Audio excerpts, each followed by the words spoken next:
on that particular story. Joining us now from our City Centre studios. A very good afternoon to you, Michelle. What stood out in that particular report? Well, Akisa, it was a very broad report, a lot of numbers given there by the National Crime Research Centre. And this is a report dubbed the Election Crimes and Offences. And, it sought to sort of categorize some of the election crimes and offences that were committed, with the basis of the 2013 general elections. And bribery topped that list in all the counties where this survey took place. And that was 20 counties in the country, followed closely by voter fraud as well as hate speech and violence. And so these are the most prevalent types of election crimes and offences that the country needs to be on the lookout for in the run-up to the 2017 general elections. But when it comes to the main perpetrators of these election crimes and offences, political aspirants actually topped that list, followed very closely by unemployed youth as well as supporters of political aspirants. And here we're speaking about fanatics who do not care what the policies of leaders are. They would vote for them, for the very basis that they come from their region.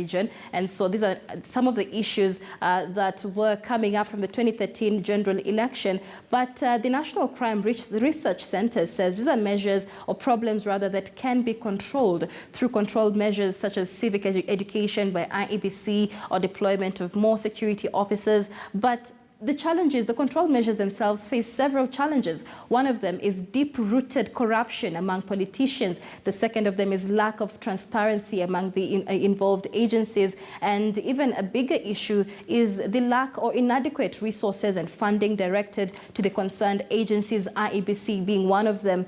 They are constantly complaining that they do not have enough resources. And so in the wake of that, the National Crime Research Centre has come up with a few recommendations in the run-up to the election. And one of them is to improve the investigative capacity of the Ethics and Anti-Corruption Commission, the Directorate of Criminal Investigations, as well as the IEBC. And they're also talking about having a hate speech and hate crime jurisprudence so the country can have clear-cut legislation on how to go about matters hate speech. We've seen the National Cohesion and Integration Commission become very active in terms of hate speech. They did arrest about 6 members of parliament not very long ago. But the issue is Kenyans did not see a prosecution from that, and so there needs to be clear jurisprudence and legislation in that wake. But just lastly, Akisa, this is going to be very controversial because one of the things being recommended here is that election campaign money be regulated by IEBC in a deliberate move to curb electoral malpractices such as bribing voters in the county level. Akisa. Michelle, thank you very much for that. Let's take a look at what happened earlier on in that particular function as that report was being released.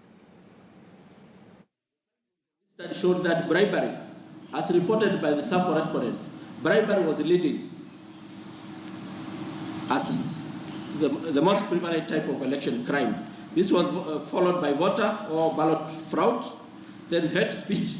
I know NCIC is here, represented here, and we recently saw what they did to politicians. Violence was also reported as one of the most prevalent election crimes. So those 4 actually are areas we need to look at as we move on to 2017 general elections. The politicians will always be politicians, so they will speak, they will say the things that politicians say so that they may get votes. But it is our job to ensure that the electoral process is free, is fair, is transparent, and is acceptable to the vote.